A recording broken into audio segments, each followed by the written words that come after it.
वा शेट वा, कॉपी करताय. आजकाल काकीला नाव सांगणारच.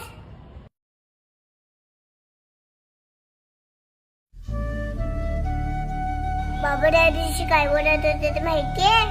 आता देश कमकुवत झालाय, त्याला भ्रष्टाचाराची वाळवी लागलीये. मला नाही माहित ते कशाबद्दल बोलत होते. बाबा मला बोलले, श्रीजा आपण आपल्या फायद्यासाठी भ्रष्टाचाराला घटपाणी घालायचं नाही. मला ते पण नाही समजलं, पण तुझी कॉपी सीमा काकीला सांगू नये म्हणून